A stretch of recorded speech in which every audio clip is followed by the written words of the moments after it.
का बहुत शुक्रिया जो जिम्मेदारान यहाँ मौजूद है। बहुत तपिश है मौसम में,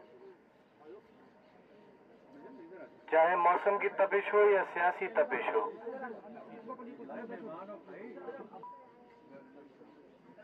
इस चुनाव के बाद ना तो किसी की सरकार बनेगी ना किसी की सरकार गिरेगी, लेकिन ये बात जरूर तय होगी कि आपकी कितनी मजबूत आवाजें इस प्रदेश की विधानसभा या इस देश की लोकसभा में है। क्या आपकी कोई ऐसी आवाज इस देश की जनता की सबसे बड़ी अदालत में मौजूद है या नहीं है? एक ऐसी आवाज जो आपके हक के लिए लड़े, अगर आपके साथ कोई नाइंसाफी हो तो उसके लिए लड़े, और मुझे ये कहते हुए न कोई हिचक है कि आसिम राजा साहब इंशाअल्लाह एक ऐसी मजबूत आवाज बनकर उभरेंगे जो हमारे लिए होने वाली या हमारे साथ हमारी आने वाली नस्लों के साथ उनकी जो भी जरूरियात है उनकी आवाज उठाने में इंशाअल्लाह अगर यहां से जीत कर पहुंचते हैं तो कोई कसर बाकी नहीं छोड़ेंगे। बहुत कुछ सोचना होगा इस चुनाव में।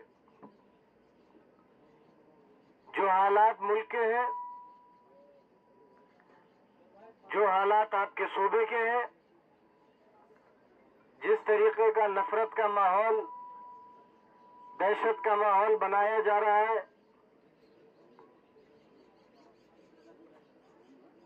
आप उसके कितने खिलाफ हैं, ये चुनाव ये भी तय करेगा। जिस तरीके से भाई को भाई से लड़ाया जा रहा है, जिस तरीके से पुलिस की जातियां मुरादाबाद, सहारनपुर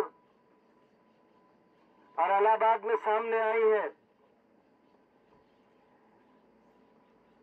वो इंसानियत के चेहरे पर ऐसा बदनुमा दाग है जिसकी तस्वीरें रहती दुनिया तक रहेंगी, और कि सिर्फ महज लोगों को उनके नाम और हुलिया देखकर जानवरों से बदतर तरीके से मारा जाने लगा है।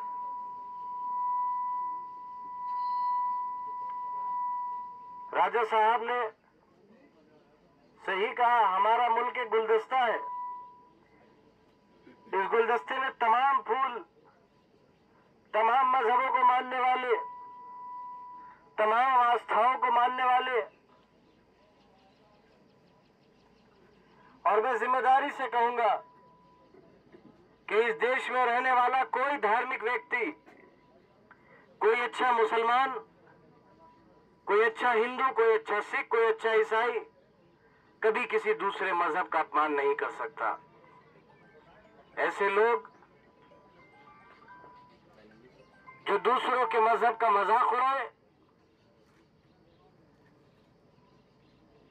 जो दूसरे के मजहब का माहौल बनाए, अपमान करे, वो मेरे आपके नहीं बल्कि उस गुलदस्ते के दुश्मन है जो गुलदस्ता हमारी गुजरी हुई नस्लें हमें देकर गई हैं।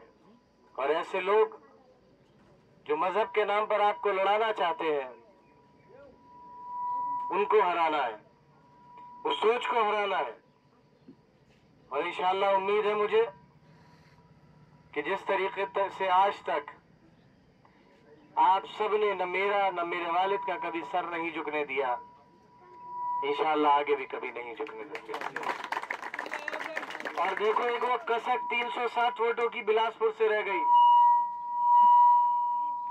अगर वो 307 वोट की जगह हमारी तरफ से 308 वोट पड़ गए होते तो अमरजीत भाई आज आपके विधायक होते नहीं होते?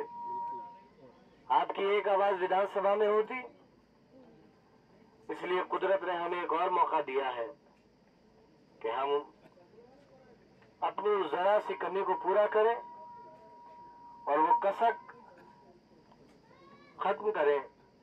और आने वाली 26 तारीख को एक बेहतरीन 26 को रिजल्ट आएगा, 23 को पोलिंग, जब 26 को नतीजा आए तो राजा साहब, और देखो मैं